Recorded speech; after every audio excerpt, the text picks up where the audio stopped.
Hi everyone, Happy New Year.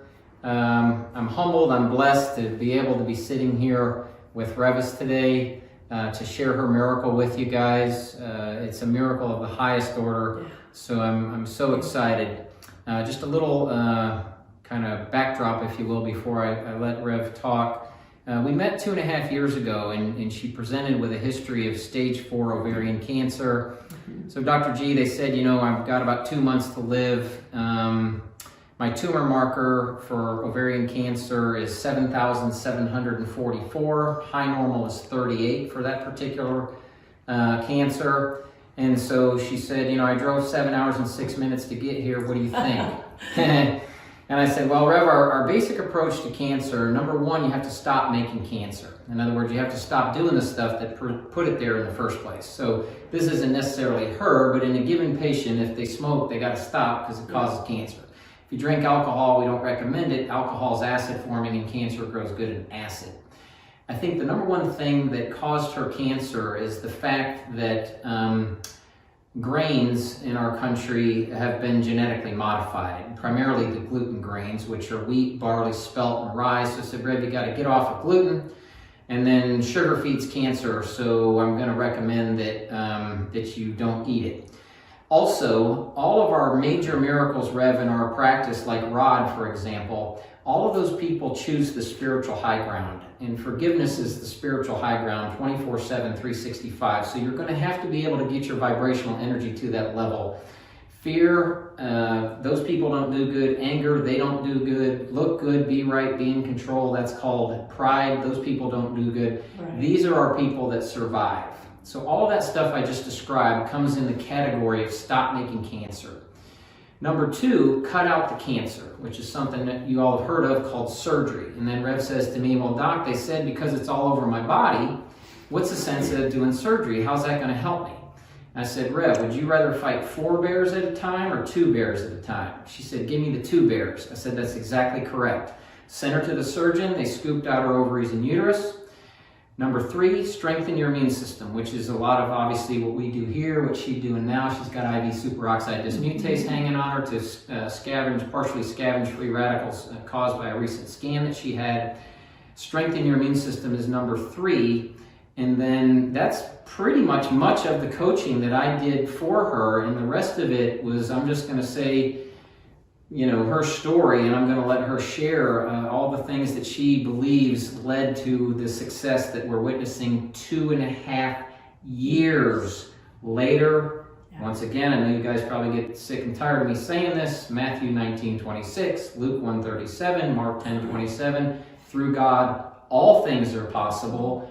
That's what it looks like. To him who believes. Yeah. All things are possible to him who believes. So, funny, he didn't go through the various steps that he was going to lay out for you all, although he did with me when I came here. Thanks, Doc. Coffee enema is a great thing, right? Right. But as I was sitting down and just trying to get a presence about what I wanted to share, what I wanted to say, I had gone through several things and making priorities in my mind to share. And number 1 was his number 1.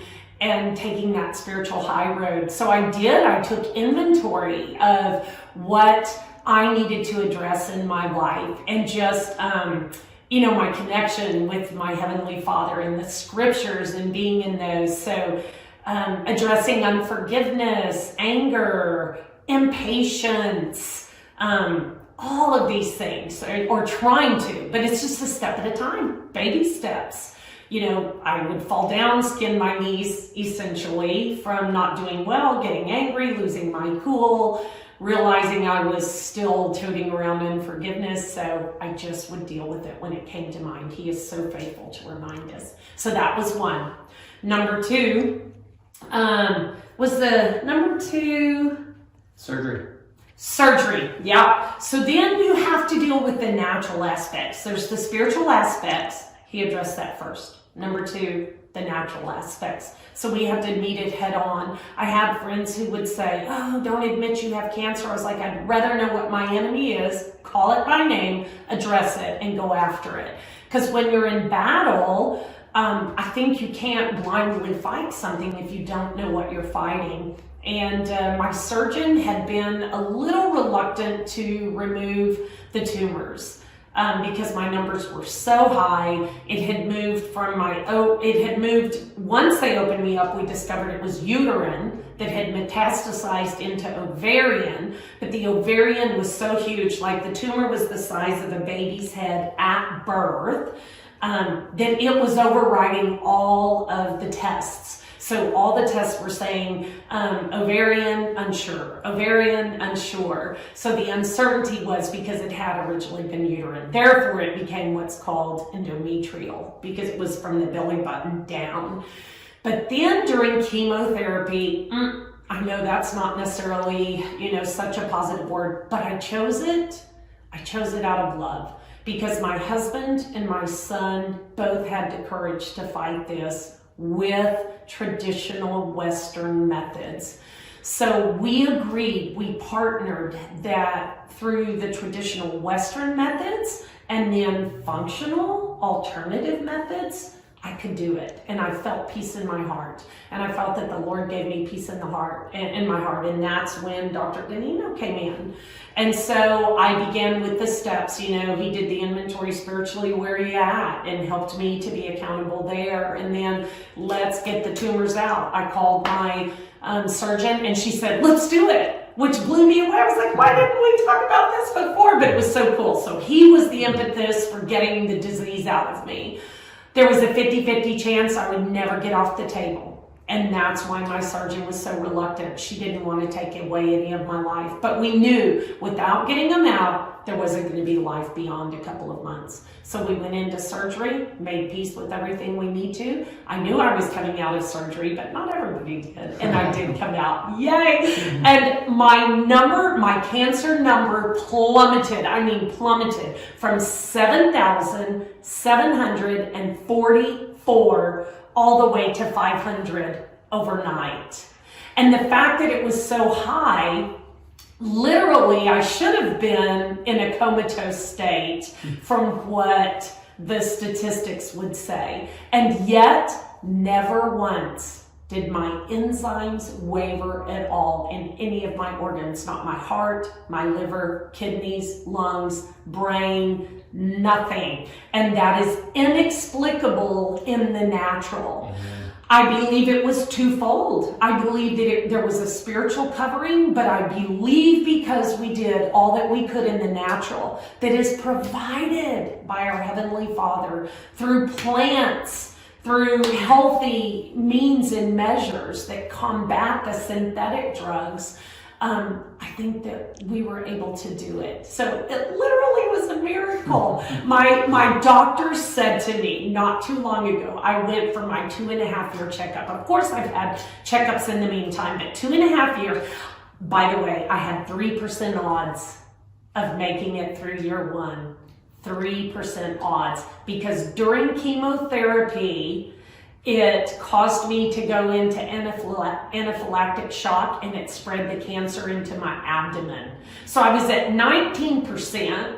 Then when we knew it was endometrial, it dropped to like 12%. Then when it went into my abdomen, I dropped to 3%. And I made it. And when I went back to see my doc at the 2.5-year mark, which is why it's important, because 5 years is really the time they say, okay, now we're willing to let it go. Because after the 1-year mark, only 3 out of 100 people make it. Right. And at the end of 5 years, half of those are gone. Yeah, only 1.5 people out of every 100. So 3 out of every 200. It's a drastic number. Yeah. And there's a part of me that, while I celebrate, I think I'm ever sober about the idea of people who don't make it because they don't know what the resources are or don't know how to combat it. I do want to mention that with what Doc had me doing through IVs and the amazing liquid vitamin C, and I did choose to do CBD. I did essential oils. but I exercised my butt off. That is a silver bullet. I got to exercising every day so I could detox through sweat. And if I couldn't have done that, I would have every single day sat in a bathtub with Epsom salt to detox, which I did every other day anyway. So I was trying to detox sweat in every way. I changed my eating habits in a dramatic way, but I did some pretty darn yummy stuff. There's a lot of good stuff out there, superfoods. So I just started researching. I would read what he had, and just when I felt like I was getting overwhelmed with all these signals coming at me, I'd just say, just take baby steps. Just do 1 or 2 things today to make a difference. And it got me through. It got me through. So it was the spiritual, it was the medical side, meaning the surgical side. It was the functional medicine side. It was the exercise side. It was the nutritional side. I'm not sure what order I would put them in, with the exception of spiritual being number 1 and all of the others being natural. 100%. And you choose based upon you how it fits. But what you put in is what comes out.